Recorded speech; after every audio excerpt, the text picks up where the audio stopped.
Jose Chameleon, East Africa's #1 living legend. Wali awo muganda wange akyali Canada akyagezako kubanga abasumbuwa. Ebimu ku bifaananyi byasinga okubanga yeeyagaliramu Canada eyo blood wange. Abeera ne muwala we ne yeeyagala. Nalabyeko omusajja wange Kakalamu ye yamuvuga mu motoka yali ku kivulu kya Emperor Orlando last Saturday we twaviira wano ekiro. Nabeera ku kivula kya Emperor Orlando. Timu yonna weeri musajja wange muganda wange si eke yayina ekivulu Canada. Naye lwakuba nti gwe bw'oyogera nga Mayanja family ani ayinayo sebo ne banina Rose ne Anderson balino balina kyali kiti ekyabwe New York yankubira essimu naŋŋamira nga myerere oyo kati ye avaano ng'akubira ate New York naye ali Canada kati gonya webe kubuulira ebifa mu nnyanja lwaki owaka oba baamumma akazinda yaŋŋamba nti ekituufu nti sibe babagamba mbu sibe baali baagala okulaba kati ko ye kaletekemu futina bamu akazindaalo yantyaddemu ne Chameleon ki Canada ya Emperor Orlando kandi ye Chameleon yaŋŋamba nti ye yakola Chameleon Chameleon yakola naye abamukubira live baali bafu balibo baali baagala kulaba ku muyimbi waabwe ebya live gwa babimanyi Emperor Orlando omulaba engeri gye yanyumamu mulabye ne wagenda wa star Chameleon akomawo nga 3 Chameleon akomawo nga 3 naye bangamba abantu beyebweru bazala wa Nyoo ti abayimbi bewaabwe nyini bawa nnyo respect abayimbi bawano nti kakati oyinza okuba nga obadde ku mukadde naye nga Emperor Orlando yajja okujja ku shift nga ayinza n'okulwawo okujja n'omugambo waayo yanguwa kati tasobola kusasulira ssente kulaba nga mwenna muli ku mukadde oyo mugwe mulabirira nze kyemmanyi kati ogundi Solomekitegeedde naye ba Solome yayitako Drekali okuyimba Drekali n'ayagala omukyajinga ssente ng'ava e Kampala abapromota b'ebweru tebawa respect bayimbi bava wano nga basitani bagenda era ebisinga ebivulu bayimbira bwerere nze nina abayimbi benjogerako ko nabo abali mu gundi abali Bungereza America mu Sweden wawe bagamba mwana ne bakola convention zaabwe tebakuyita bwisi jango yiseemu we nabuza promoter omu yaŋŋamba lwaki naŋŋamba muyinza okuba mukola lesse ku supermarket we mwoza amasowaani nga nze we mba nvaawo ku shift yange nnyuka nze faani gwe laga beni gwagenda okunzijawo kati sisobola kugenda kumuza mukola babiri masembe yayoza oli nayo mungu ati yatugamba masembe nzijogera bye yatugamba nga yiye wamali linda akoga tondagenda ekivulu kya mbakyongezaayo ekirenda ekyagundi ekyabanina Lydia Jasmine bakyongeza omuyimbi omumbu ate yabadde yagiza manyanga si manyanga besikale ebintu ebimu byakyukakyuka byayononeka asikuweweeta egundi zayononeka leero waliyo show visa z'Ebungereza zayononeka Alien Skin yabadde alina kuba Bungereza ne Canada ne bagibumye kiki agenda maaso mawulire just bakyusakyusamu era system nkalubumu yabadde alina kugenda ne ba Spice Diana ne gundi ne Azawi ne gundi ono gwagamba mbu talina ndongo aliwa gundi Johnny Black alina gundi commander when we talk about akayimba akasinga okwogera kyekyo eyo show gyolaba gye bagenzeeko olwaleero visa yesterday ku Friday bagenda ku Friday yesterday no Thursday nali nabo ku Thursday kati eyo show etuuka nga promoter visa zimulemye zonna ziganye nga zigaaniddeyo n'ayagala okuliplacingamu Bebe Cool Bebe Cool yabagamba kadingo yakaveeyo mwagala nze nzije mu ndabise ne bamugamba tebo zonna zakoze bweziti ne bweziti n'asaba ssente ngalo zasabye nnyingi ne bazimuwa n'ateekako embeera naye n'atyamu ng'agamba already yabadde sold out bagambe tebo zonna zaddengule byonna byonna sold out Munauganda bamunauganda asologanda okwekyanga ate abayo oyinza okuba sold out ku bayimbi bali abasoose okubeerako kati ate ne bagenda bagamba nti ate tulese Bebe Cool ne bagamba it is not yet sold out tubaddiza ate n'aka sold out okamanyi ka selling gundi ka Munauganda kujubisa sasaawa eno unyinza okugamba VIP table za Salongo Siraje ziri sold out otandise ebintu byo Simon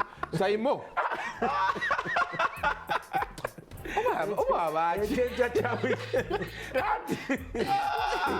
wano wetulaga bannange tugenda kufa naye Salongo Siraje by the cricket over it is a very very good venture omuntu omuyimbi yena omuntu yenna okwewanika okugula mu mmotoka ebyo byogedde bagenda mukolera nga mpanvu kyenkanaki stage egenda kusinga ku ya Spice obuwanvu ngamba obuwanvu yegera kubeera wano bakiyita ekyenkya kya weekend ne dayas tubeera wano kubanga tukwasaganya ekintu kino tubabuuzako abayimbi mwenna abatukerera ku waliwo omuyimbi bamuyita Kappa kati yaŋŋambye akerera kuno ku alina akayimba ne Sheebah bakayita Mandu business tuli busy ngamba Mandu business that's tough empire tough empire yavuddeyo waka waabwe mu kyalo totandika bintu ebyo mbuuza kabako gravity omutuju waliwo omugagga wa gundi wa forest gundi wenasemba okumanya ngeri linya toliyisa forest resort oyo musajja wange wa forest resort bamuyita Richard ate kwali alaba va bintu ebyo Ojje Platinum bonna abantu bonna yaŋŋamba bamuyita Dennis Ojje awe bwe bali kuteekawo TV nene awe lukuli buladi wange abantu bampa gundi feedback yagamba ekyo njagala soke tandikire awo otandise okuŋŋamba tuli busy Kappa yayingidde mu lutalo lwa Sheebah ne Spice olutalo luno twatandika wano ng'abantu beefuula batalitegeera oluyimba luba lwakafuluma lwe bayita sipimika musajja mukulu Nsereko n'alutuwa wano ne tukunnyonnyola ebigambo ebiri mu sipimika abantu ne banyiiga era kakavidiyo akamu nga tukola katuuka mpaka wa samali paka wa Sheebah samali kalungi era akasimu nakafuna nange kabako yansaga ku impala ate ye naneebaza mulimu era yaŋŋamba birungo awulidde yawulira yaŋŋamba ekigambo kimu mwebale kuvunulira birungo nesika video nze information gye nafuna kabejja yennyini yaliko ng'alaba because eno show gye bakeererako yali ng'alaba naye lwakuba enkola yaabwe ogimanyi bakugamba nafunye akavidiyo naye nga yaliko ng'alaba kavidiyo bennyini mujakumulo yasharinga vidiyo status ndoze weeks nga bbiri naye ate vidiyo eyo be yasinga okuyisa obubi gwe wakolamu bubi nti wazala wa TNS enkadde era nakola interview ku baana abali mu TNS era ne bagamba bana batakyalina linnya be batusumbuwa yali gundi ava peace nakola interview ne ava peace nenga waya abantu bakoze video ne bateka TNS original kitegeeza mwe mulidiwe ko mwana aba batakyalina linnya be batusumbuwa mu luyimba olwo ne bayita sipimika lyrics ezimu nkambwe Sheebah yakozesa obukambwe neŋŋamba ngonza omuntu nti Sheebah ku level kwali munene nnyo nnyo kakati gwe okutandika kuba yagamba ekigambo Spice mu Luganda biba birungo yagamba nze tompima ku birungo kuba siina ntondo era sikola ki seetunda ebigambo ebyo baŋŋamba tebyayisa bulungi ajala namukwaya bulungi nnyo ate nabaddinako naye ngafuluma eggwanga nali naye for almost an hour era nekola naye interview kakati ate oli mukwano gwo Sindi ye olimba yaluvaamu ti Sindi ye okuva ebaava mu bato kimu bibiri ayogera ku madamu amuyita na madamu kimu bibiri ayogera ku madamu ti madamu ne bimutama n'amugamba nti ssebo tinze amaanyi ge nakuwa ku bato nakuwa byoya bya nswa yamuyita na mukyala kyeswa mukyala kyeswa nekimunyiiza naye mukyala kyeswa mu makiri tewama yagamba yayogera ekintu kimu yagamba nze mu luyimba siwuliramu linnya lyange era oluyimba lulungi nesiwuliramu ki yali agala maddiwulira anti kati awulira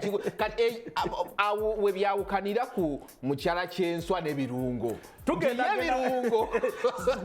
yaziguddemu tugenda mutuwumulemuko ebibuuzo bingi maturity eyaluzeemu yakoze bulungi yakoze bubi okusirika kwa Sindi kutegeeza ki Sheebah okubaddamu kitegeeza ki can we suspect a battle mu maaso awo endongo ebinyumirwa bino byonna tugenda kuba tubyogerako mu kyenkya kya weekend reka tuwumulemuko tukomewo kati ezo ennyimba oyadaga mukwano nsobola okutya olimba buli lunaku sina kyenfiirwa tazikyukamu kadwe tuddako tudda butukwani nkubuuziza tubaweeyo olulala nga tuluyita opimika. Abantu bagamba olutalo luno terugenda kuggwa lwakatandika butandisi. Manyi kati omuntu omusojja ennyo n'asirika ate bw'asalawo okwogera ate n'otintima. Ekitegeeza bakusojja nnyo ng'osirise. Kati ke kaseera. Bo baate ebyabwe ng'asirise. Tewali by the way kanyego konna naye wentadde ebyange the noise is too much. Spicy bagamba oluyimba luno walutadde after ekiwandiiko kye baafulumizza okwabadde ekigambo like totally bakatinze ties naawe katinga ties nze nga nazikatinga dda ties abaawo just ekikyakwesiika kwebuzaabuza naawe teekawo nze nga nakatinga dda ties nze seekwekeriza sekwekereza muntu aba tanjagala nange simwagala si musango ate oba tonjagala be open and say sikwese nowotino tovaabo ngamba nti sikwagala nange ngamba I'm here tonjagala nange sikwagala simple life goes on. If we go by your song onawe wagambidde nti no tusabe Katonda akuggyeko ettima but ne mutekamu ka effect akalinga akasooza. I listened to that song like a million now. Of course omuntu yenna wettima oba omwevuma omwesooza that is it. Kayinza okwanguwa saawe mwataddemu ka effect nga kakola mukwano si effect nze nakayimbi mbuki sofa simanyi kusooza wamusoozeza kidde ndeka wabula ngende ndi late then wano nawe ogwera n'ogamba fake swagger fake mama fake feminist like you came direct now it was bare knuckle. Yeah, of course it was bare knuckle because they came to me as well bare knuckle. Yeah. Bakuita source management upcoming. It's okay. I'm even celebrating 10 years of being an upcoming. Era neza kuno mwaka ikugwera kunya spice nzewe chitu chibaddemu paka 10. Proud upcoming. Naye owaaye omukyalo ye Ttima Goloza ali muvaawa. Mukwano munoonyerezeeko. Andi agadde nyonna. Ettima lye limuvaawo okusingira ddala. But the olutalo no lutandikirawo ddala like people don't know the origin of this battle chichiwe bakole ku research ate kati byonna tubikole mbagambe omuntu ali fake ate n'olutalo mbalage gye lwava take time omuntu yandigambye basajja naye gwe tetulaganga wene tetulaganga musajja kiki nze abasajja nyinza omuba nnina naye simanyi musajja nnina I will speak for myself. Madamu Birungo wuuyo yagambye Twookya obusungu bwe yinako ne Sheebah agenda kufuna mulimbo lebayita opimika eno bifu yaabwe Ronnie Mark ekisooka nina omuyimbi gwe nasinkanako wiiki ewedde twali tulina bye tugenda okukola naye bya Kola Tunes Romaku Africa kiro kiraawo naŋŋamba omanyi maddenyi yagala genda mu studio baneetaaga mangu ne mubuuza studio ki kati nga ŋŋamba Spice ali mu studio bali mu kukola luyimba kudda mu Spimika. Ekibuuzo kyange kye nasooka omubuuza era waba alabajjukira ng'ali leeti kye nasooka omubuuza ng'ali leeti lwaki ffe twali twamusuubira okuresponinga amangu ddala n'atakikola kati ogenda okuresponinga ku luyimba ffe tuba tumanyi ennyimba za biifu buli oyagala okuresponinga ku luyimba lwa biifu ne lukuleka gwe lulya si gwasoose waliwo oluyimba lwa Kataala Bobi Wine yaluta mu 2010 ng'alumba Bebe Cool ne lukuba Bebe Cool agenda okujjukira okuresponinga Kataala naye n'afulumya oluyimba bayita Kataala ne Bebe Cool n'alufulumya agenda okufulumya oluyimba nga kiri leeti nga Kataala ayiseewo kati yamaliriza Bebe Cool bamufogonyola bufogonyezi bwe bati nga kali akaweke kani jajjaboolo nga bafogonyola mufogonyole bwe bati lwaki bw'oba okola oluyimba lwa beef tolinda luyimba lukuleka bwe lukuleka owedde ogenda kuleeta olwo ne lunaaba lulungi bagenda ddulya nga abalyasumbuusa so nze kye nasooka omugamba nti ali leeti waba asobola abireke but the promotion yabadde nnene eyatadde Twookya yazzeemu interviews wazirabye buli kimu wakirabye then n'ekirala eyo issue esookera ddala yali mu gundi y'okwetegereza bbiri. One, bannayuganda twali tuvudde ku ndongo nga tuli ku bintu birala kati ng'oteekeddwa okusooka okusitama bwoti otegeere nti nyinza kuddamu ntya nyinza kukola ntya. One, Spice Diana obutaddamu luyimba olwo yabadde asudde opportunity omukyalo oyo ey'endongo enitokabilite na buli kimu leka nkubulire endongo luli twayogeranga Spice Sheebah Spice after battle netusooka tubeera nga tuli ku Spice gundi ani Sheebah Cindy mu ndongo eno buli muyimbi kyetaaga gye bayita supremacy kakati gundi atapimika nga bwe yagambye n'akola ki n'amuddamu kati nga bw'otamuddamu ofiirwa opportunity eddayo ku ki anti kyetuvuga nti alire ekyo already kati Simon mukusookera ddala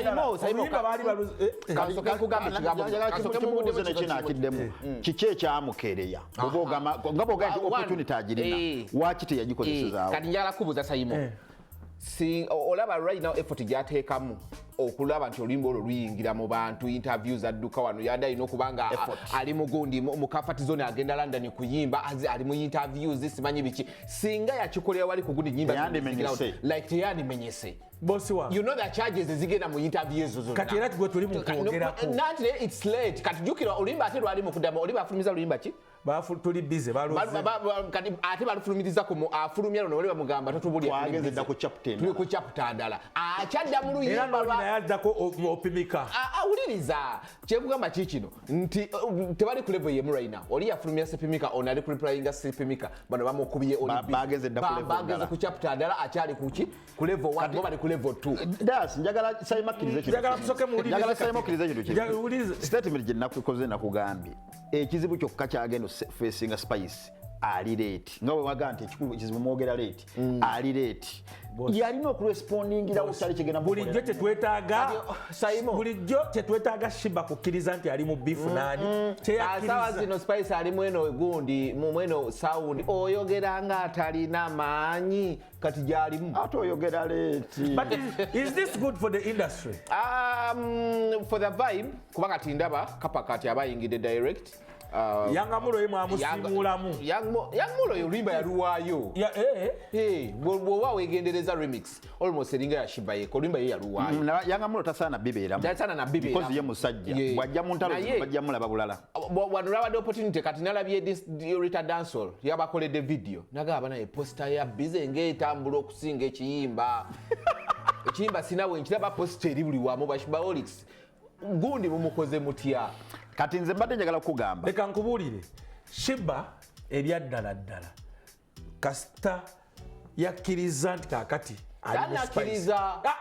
byonna byakola ffenna tukimanyi nti komandi eya dancehall Rita dancehall wayogera Sheebah yaba ayogedde amanyi bakingamba nti anakkiriza walabye ekiwandiiko ba Sheebaholics kyebafulumiza era abashiba anti era bebakivu soke gwomanyi abashiba kabeere Sheebah nzikira ku leader w'abashibaholics tali mu Uganda ekyo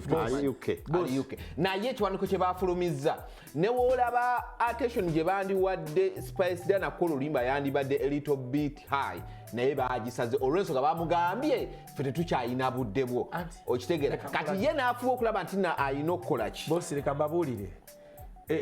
ekisookera ddala buli Spice wakola bali nga banoonyayo akamu counteractinga tiimu etu asokoleke weyatadde oluyimba ekiwandiiko ne bakitta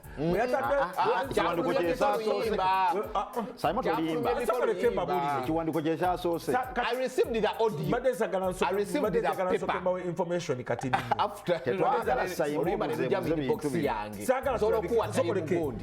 mbadde saagala tubeere nga abawolereza sayidi eno beeno naye kyenjagala tubeere gundi ngenda kusooka mbawa example wetwanyonyola oluyimba lwa Sipimika buli omu yali agamba naye abasajja abo lwaki bakolayo bati oli yamwogeddeko tiimu zonna buli omu ascoopinga munne nti bali we bategeera nti Spice ali wajja live ali mu kukola luyimba bwati ne bamwanguya mangu ne bakola tuli busy kitegeeza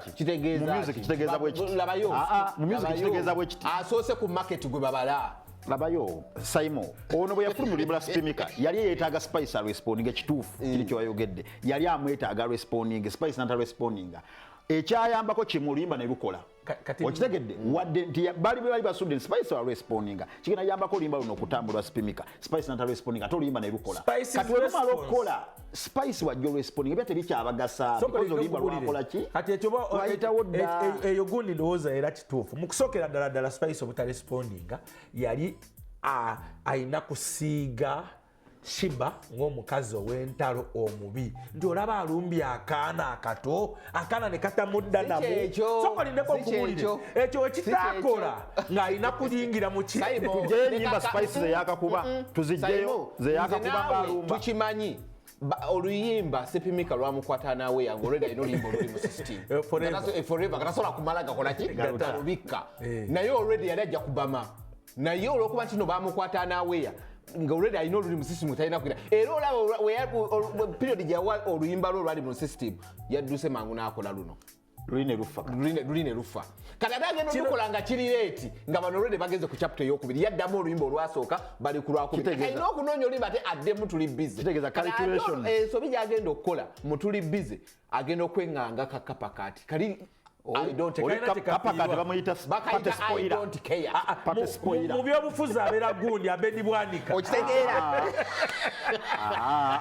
nedda ssebo kati waliwo ekigambo ky'oluzungu kye bayita acting silly ng'omanye ekyokukola ekituufu but you act silly for a reason oli pate spoiler ayinona bono endonga eno situation eno kigirekawo lutalo lw'abakyala katusooke tulubeeremu naye nze kyembadde njagala tugambe Spice ne ttiimu ye nti next time byemusobola okutereeza because eno shemu yino giyigirako next time byemusobola okutereeza nti ennyimba za biifu tebaziwa budde ekiro ekyo oba weetaaga essaawa 12 zokka Bobi Wine yakola oluyimba lwa Baifa yakugamba yayingira mu studio nga bamukubira amasimu aresponding bebe kulu nga bateeka batu nayingira mu studio saawa nga 4 ez'ekiro zigenda ziwera saawa 8 ng'agenda waka kwebaka ng'oluyimba luwedde saawa 2 ng'oluyimba luli ku radio beef songs wezo zibeera toyina ezikomyewo biribiri ya bebe kulu Chameleone Bobi Wine kiri bwe kiti when you look at Spice's gang and Sheebah's gang Spice's gang social media it's no way but physically it's more weaker because abana bonna abasinga aba Spice bagenda watch make badduka nkubulira mazima wayiriza nnyo nkubulira mazima eyali akulira group ya Spice Gadgets yomu kubakwata videos e watch make naye ate already Spice Gadgets era yali nafu even before kati kyajongera gisanti because Sheebah oli yali abateekamu amaanyi tukole bino omuvubuka Hamos eyali asinga okurespondinga ku social media ku Spice Diana aliwa alien ate wakubulya reason ezamuddusa nti omukazi yakera ku makya n'abagamba simwe munfuula kyendi ate yali abalimbye njagala tukkirize yali tabalimbye kati nze ndowooza erabika yali byansasula bwaba yagenda walien byali byansasula njagala tukkirize nti endongo wano weetaaga kuba tutambudde okuva mu mwezi ogusooka mpaka kumpi gwa 6 nga tuli mu bya Nyamutoolo tuli mu federation tuli mu ki nga tetulina music story amawulire gonna gabadde kaakati tutandise okuba nga twogera ku ndongo kino kye twetaaga ng'endongo era kyembadde nsaba bateddewo it's not a battle tejja kuba battle tugende mu battle tejja kuba battle nze battle ngisuubira nze nganze lwaki Sheebah business woman ate kati ennaku zino ali business minded nnyo senga bamugamba nti tukuwa ssente tupromotinge battle yo ne Spice oba sina kindi tukole basatu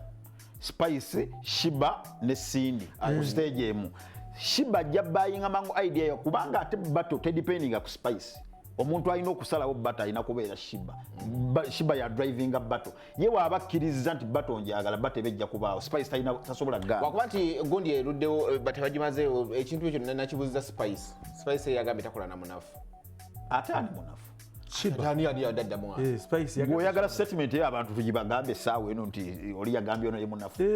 lwaki onumba oba noli munafu bagoba agulina asokoleke nkubuuze lwaki Sheebah teyalumbye kale gundi katale yandikandi anti ngezaako okulaga nti kyegambega nti Sheebah ali money minded ali business oriented Sheebah essaawa eno asobola okuba nga ayagala teeka bate kubanga last year yakola ki Euro Festival bate edition n'atugamba agenda kuba agikola buli mwaka Euro Festival naye ng'akyusa ki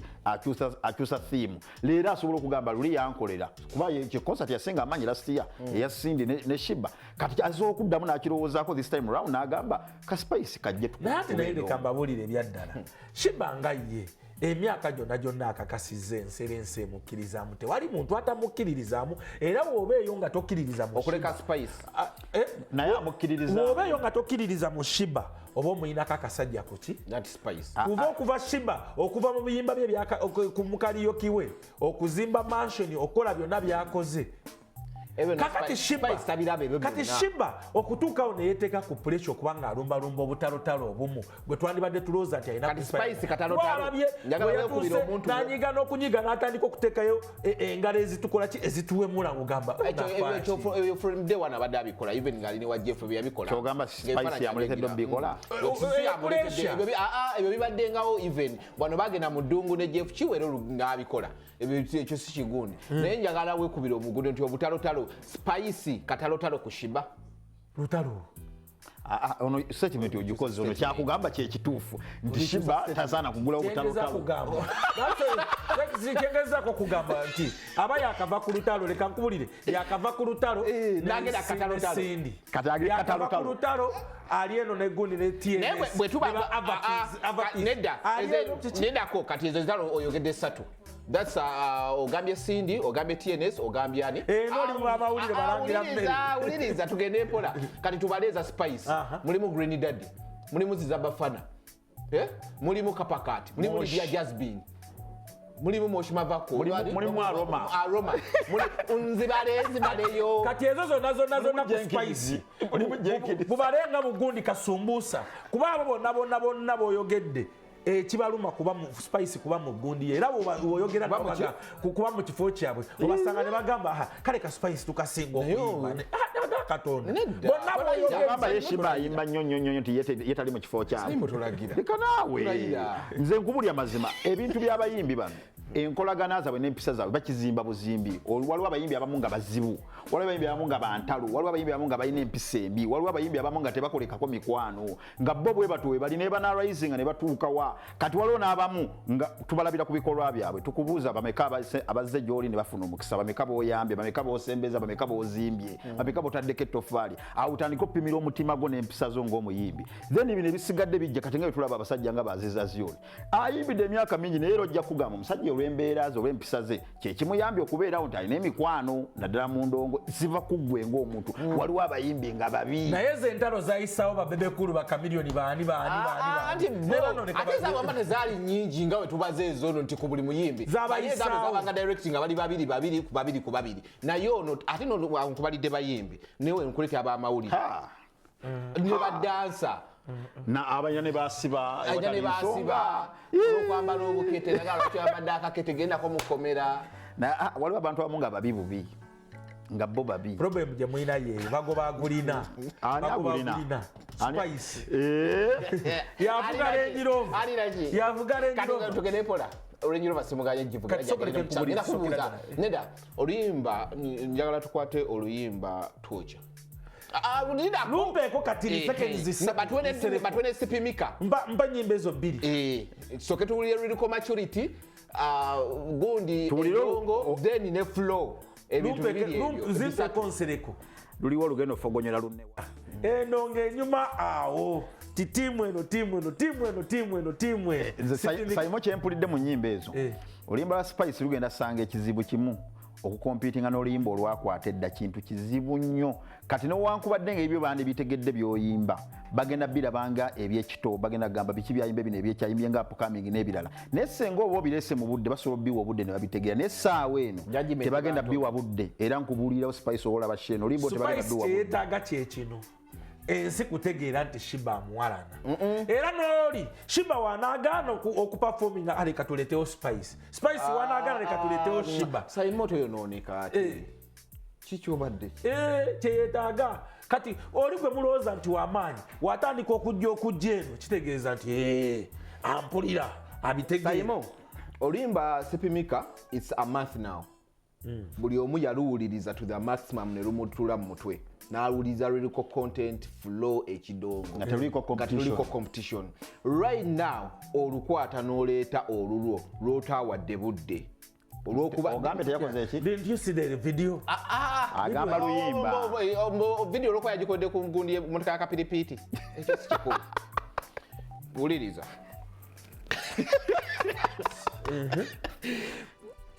oluyimba lwotaawadde budde olwo luyimba lulijjukira nagambye Sipimika lwamukwata nawe nga alinawo oluyimba lwatambuza nga teyagala dusuula kitegeeza mu luyimba mu 1 month yalina okudduka akole luno oluyimba soko example yo soko badengenda kuwa gundi tegeeza ku spice the spice erinya spice litegeeza birungo ebirungo bitegeeza obutungulu ne bitegeeza ebinyanyanya kakati andi olobosiriza andi uliriza andi kati webiba tutegeeza ebirungo n'obindetera olusinga tebiyidde obanga bisiridde kati awo kitegeeza ate owasipinga ina aleeta ebirungo nga biriika naye bambi agenda kwonoona oluyimba lwa kyali wange ankoroni abadde oluyimba lubadde lulungi nga basobola promotinga basobola ayagala okuwuliriza olwo ajja kuwuliriza ebyo byoyogera naye naawe kenyi twali wano nga twogera ku alubamu ya Kaita Sikario ojjukira message ye wawa Kaita Sikario tebanayogana tebavuubiika bintu balya kimu wanateego tebalya kuvuubiika kati essaawa eno olinga ali ebigambo byogamba Spice abawagizi bagenda vuubiika buvuubisi tebagenda lya buli kyobateera ku mmeeza Simon ngenda kugambayo ebigambo bibino bibiri we twajja wano tukuba oluyimba lwa Sipinka nga lwakafuluma you could even listen oba watch from the beginning to the end njagala mulimba lwa Spice Diana ombuliremu party esooka ng'ovuddeko eyo party esembayo yayimbidde ebintu byaba Sheebah temuli huuko embadde saagala tubigendemu nnyo because oluyimba luno Spice abata yaluyimbidde ffe aba yaluyimbidde bo naye kati we lugaana okukola tujjakomo tukole Sheebah ene tuleme kubuusa balaba naye nati Simon mbali njagala nyine asooka ampe naye bw'okola ekyo das oluyimba lw'omukazi oba olutuze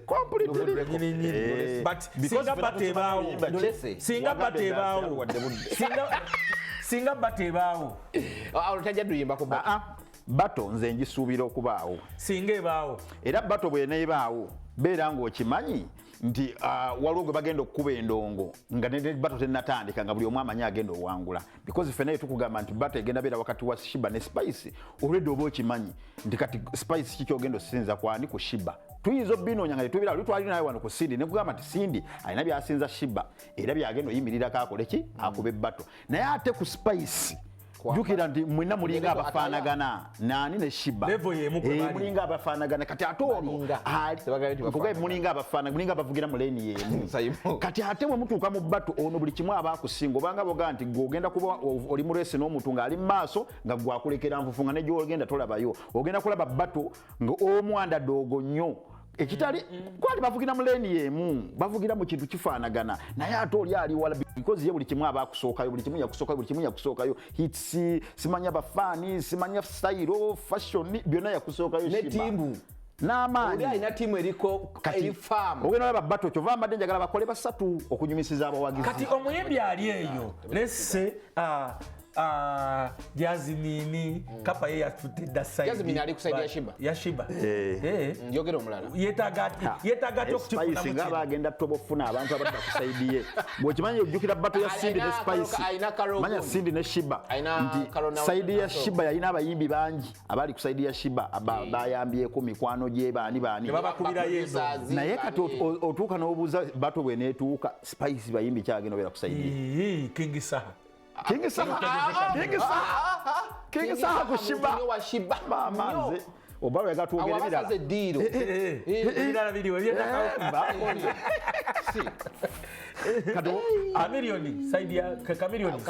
bombi tabayinako tabu wizo manizo wizo X akagenda bazo mukyala kamata alina kyagava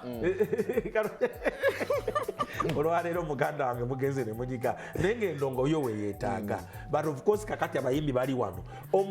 omuyimbi omulala yenna ayinza kukiyingiramu atya n'atafiirwa okuyingira muki mu lutalo lwabwe luno kufuna saidi kyekyokka era omuyimbi atulaba ng'olaba sheenu bw'oba owuli oyagala kwenyiga mu ntawuno tokola kirala funa saidi nga bw'olaba Kappa kati kye yakoze funa saidi bulijjo okunyuma funa saidi webigenda teri ngeri gy'ogenda yinga mu ntawuno ate abayimbi eno bato ku Kappa kati egendamu gyeyo mukyalimuzi ava ku bintu ebyo wamma ate abayimbi abasajja bino temubyenyigaamu bigenda baswaza totawaana era yangamulo totawaana byeyingizaamu gamba kabako yabeera ku kiddo ta respond kubaje agenda vaya yuzo sawa yonna kawa kagenda vaya yonna yuzo moya mugagga ngakiti kajita Bukede TV1 tongera kubuza ko naona osizo kwango kwasaganya tugenda genda eri mu studio wa Karoli Seruga tugenda genda mu byabufuzi je tugenda okubanga twogeramu eddakiika ebemwemu twa iStudios tukubuza ko ntugambo gambo bossa wali wanangambye kwali and of course wali omusajja ngo bamita bossa muri mirali eri mu United States of America lero birthday era birthday ya musajja waffe Boniface Mezaya niye focus oyo wabakatalia nikando bakatalia nti lino bavudde bagayo kusale ba shooting the video bafunye manager nayo gende ko ne katalia yenyini bafunye manager omupya weekend tunalya tetulye wano omukyala wa Mita Rose Kigongo yasinga okwagala akanyomero kano buli mwana yesekenya basebo ne banyabo ati ze munaindi bagamba lwatu nina mikwano gyange abavu n'abagagga ate bonna mbagala naye abavu nkoma lwakuna kati tuli mu sawa y'abagagga omugagga wange wa weekend bamuyita Mr. Robert akoze ebintu bingi n'abasinga tebabimanyi tetera nnyo kumwogera era enjeda asijja dyogera Mr. Robert ali awo oyo musajja wange wa Forest Resort Erweza sebo tukutumiddeko nnyo weekend yawedde ng'ogyeko saganago okananasi n'ojjako Dennis Oje Platinum njagala kubagamba bannanga ate omuyimbi Prince Oma yakomyewo alina oluyimba olupya ave mu mawulire ayimbe baluyita olyomu tali mawulire ku luno era ebyo tabiri mu gwesikaani yamwesonyiye n'ekintu kya sente akisangulewo era ekyo naye akisanguddewo kati akolera ebyo byonna tabimukyali takyanywa bamuyita Prince Oma tumuwe amatu yakomye alina bbanga no bagita olyomu video bagishootinze kale tugenda kusibula naye nkujjukiza nti tiketi ezigula ekisawe kya Hamis Kigundu weziri wano ku kitebe kya Vision Group era wenva wano ngenda wansi wali ewahamu nze ngenda okubira official MC nga lumu June nga tugulayo ekisawe kya Hamis Kigundu webale kubanga okwasagandaba ne peso olisiba paka waggulu kati yazimbye Santiago Banabo wali wansi kugambe twagendanga mu mbuutu ng'ekisawe kirimu ebisotoso wamaleka tubasiibule